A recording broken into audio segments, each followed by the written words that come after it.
Hey guys, it's Roger with another video, and this right here is my favorite wrestlers of 2012 video. I should do this video a long time ago, but I'm doing it here and now, so let's get straight into it.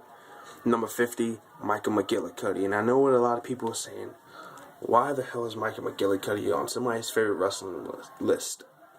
Well, because Michael McGillicutty's had some great matches with Tyson Kidd. The great storyline feud with Tyson Kidd. Some great matches with him. Great matches with Bo Dallas. Great matches with Seth Rollins. Great matches with Tenzai. He had a good little storyline feud with Tenzai too, like on Superstars and at live shows. Even had a great match with Otunga and Ted DiBiase. So this guy, Michael McGillicutty is really good, and yeah, maybe WWE packages him in 2013, maybe into a Henning finally, and yeah, Michael McGillicutty's great wrestler. Number 49, Mike Bennett. Mike Bennett is a guy who strikes me more as a WWE heel, kind of heel, a cocky, arrogant, son of a bitch that can wrestle.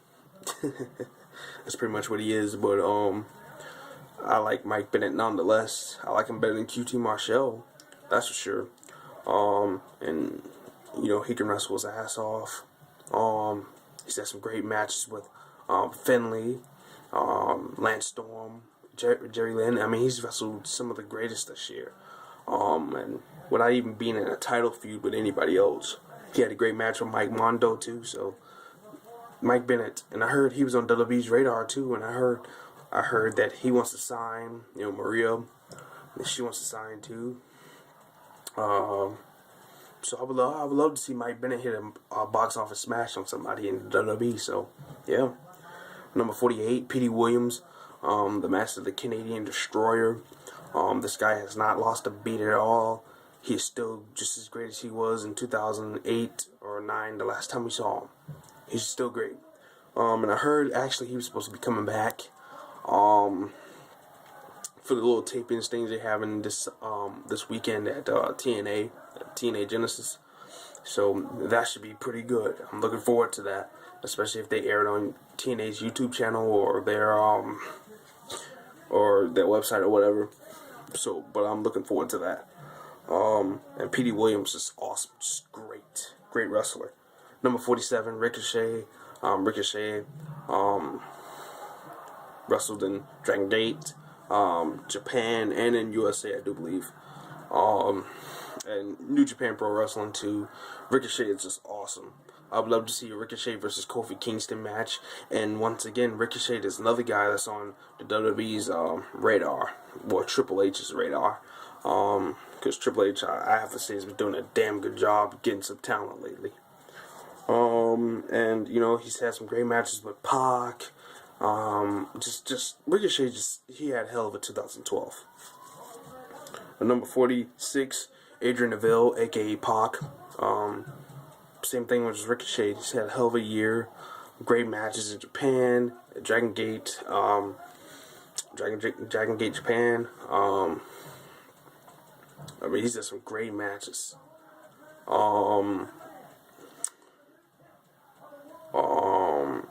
Yeah, I mean, he's had some great matches. Then into NXT, where he has some great matches with Corey Graves, Luke Harper, who's Brody Lee, another guy from Dragon Gate Japan.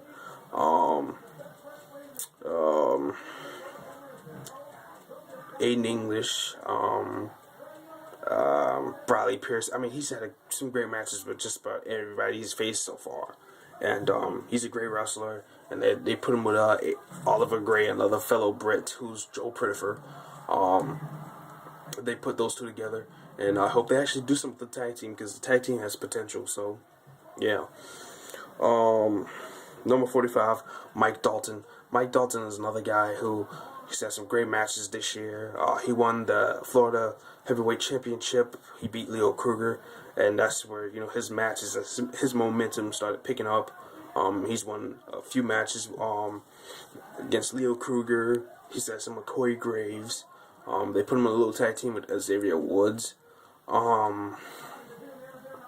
that they kind of axed a little bit. I don't know why, but kind of axed a little tag team they're supposed to put with him and Xavier Woods, but he's had some great matches this year. Mike Dalton really has, and I think he's one of the most underrated guys down in NXT right now. And yeah, I mean, they have him job a lot, but even when it's supposed to be a job match, he still makes it better than what it's supposed to be. So Mike Dalton is a great talent. I hope they push him soon. Number 44, Xavier Woods, another guy who just has energy. He just brings energy to the ring. I would love to see him and Kofi Kingston in a feud, maybe even in a tag team one day. He's got so much energy, so much charisma. I think the fans could get behind him in the WWE on the main roster. I think they're really good.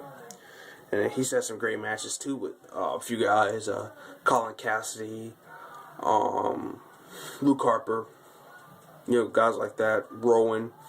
He has some great matches too. Number 43, Bronson. Big Bad Bronson, man. I love this guy. I just love the way he goes out, does damage, and leaves. This guy is awesome. He strikes me more of a Kim Shamrock-esque type guy. Although he doesn't look like Kim Shamrock. He kind of reminds you of Bully Ray. He's got the accent like Bully Ray, and he's got the attitude like Bully Ray. I just beat you up. What you gonna do about it? That's Bully Ray, and that's Bronson. And this guy, he's the future of WWE. Let me tell you something. When they get him on the roster, they really need to push this guy as a legit guy, a legit badass. I will beat your ass and maybe crack your bones, along with it. Because he's got the sick heel hook as a finisher. I mean, it's sick. Bronson's awesome. He's put on some brutal matches with Dean Ambrose in NXT, and it's just awesome. Bronson's awesome. Number 42, Bo Dallas. Bo Dallas, another guy, obviously. He's put on some great matches, and I know you're going to hear me say that a lot. He's put on some great matches. He's put on some great matches with Big E Langston. Yeah, that's right, you heard me. He's put on some great matches with Big E Langston. Seth Rollins. Even Richie Steamboat. He had a little feud going with Jinder Mahal on NXT, a little mini feud. He's put on a great match with Axel Keegan recently, a good one with Epico last week on NXT. And he had a good one with Big Show a couple of weeks ago too. That was pretty good. The storytelling in that match was very, very good. It was really well done, by the WWE and NXT. Bo Dallas, he's got a bright future ahead of him. The guy's only 22 years old, so this guy is awesome. WWE, if they ever want to snap Brock Lesnar's and Randy Orton's record, I would advise they put him on the main roster soon. Number 41, Richie Steamboat. Now, Richie Steamboat's had a hell of a 2012. He's had some great matches with Damian Sandow on FCW. Great matches with Brad Maddox. That's right, Brad Maddox is a great wrestler. You'll see that when WWE actually starts playing around with him and let him wrestle. For the FCW 15 championship, which Richie Steamboat's held for a while. And then transitioned to NXT. He's had some great matches with Leo Kruger. 2 good matches with Leo Kruger. They had a little feud going on. So yeah, they had a good 2 matches. Matter of fact, he's the reason why Leo Kruger kind of is referring to this character now, this Procher character that I love so much.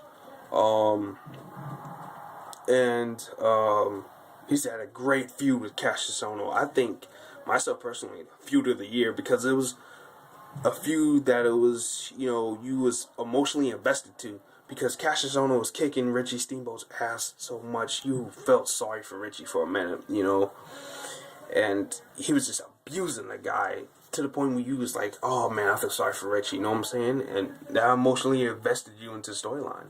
So yeah, I like feuds like that, and that's what Richie Steamboat brings to the table. A lot of people question, what does this guy have to bring to the table? That's it. Great wrestling matches, great storytelling. And he's done a hell of a job, in my opinion and estimation. Number 40, Magnus. Brutus Magnus. Why isn't this guy on TV? Besides the obvious, he got taken out by the Aces and Eights. Magnus has had a great 2012. I think he had a good run until they kind of fucked him over and written him off of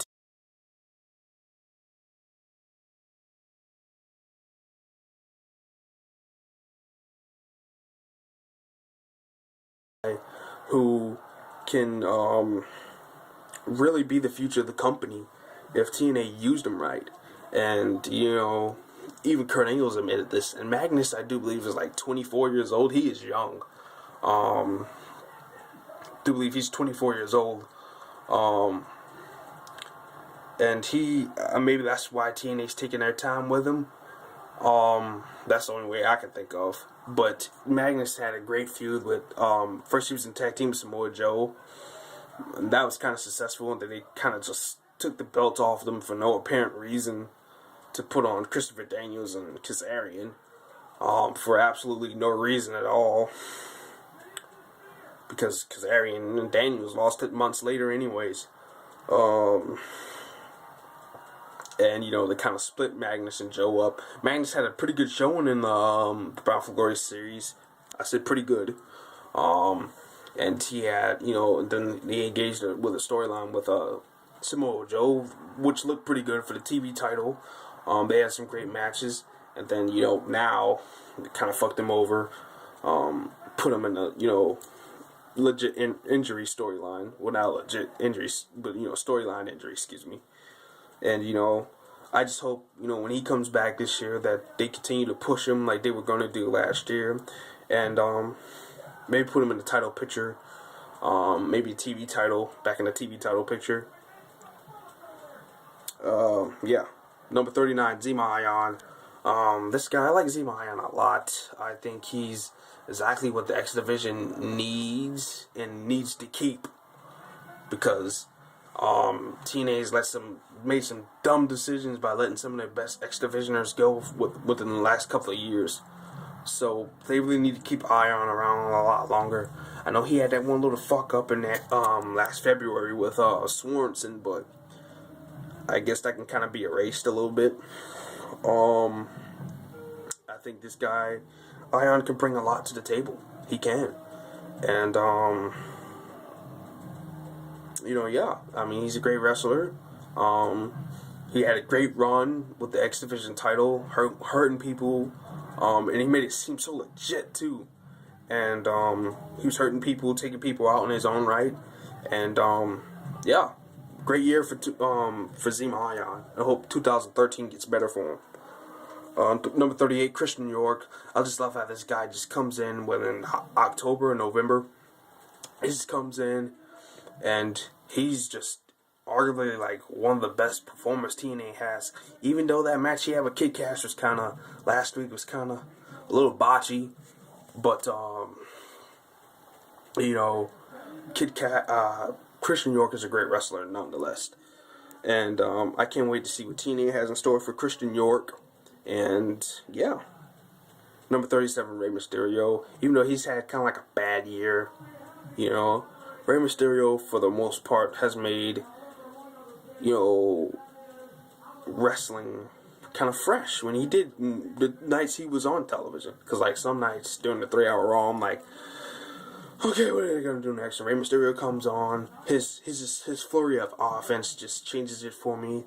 And Rey Mysterio, just one of the great performers, one of the all-time greats of, and he truly is one of the WWE's littlest underdogs of all time. So yeah, Rey Mysterio. Number 36, Roderick Strong. Roderick Strong is just a great guy, and I heard he was on both TNA and WWE's radar for, signing guys. I hope Roddy goes to maybe TNA, put him with Austin Aries again. Roddy's a great wrestler. He's had a good run with the TV title and Ring of Honor this year, and Roddy's just a great in-ring performer. Enough said. Roddy's just awesome. Great match with Michael Elgin. I felt, the feud's going to continue, but I felt it should have been a little bit longer. But yeah, this is all the time I have for now. Stay tuned for part 2, and see you in part 2.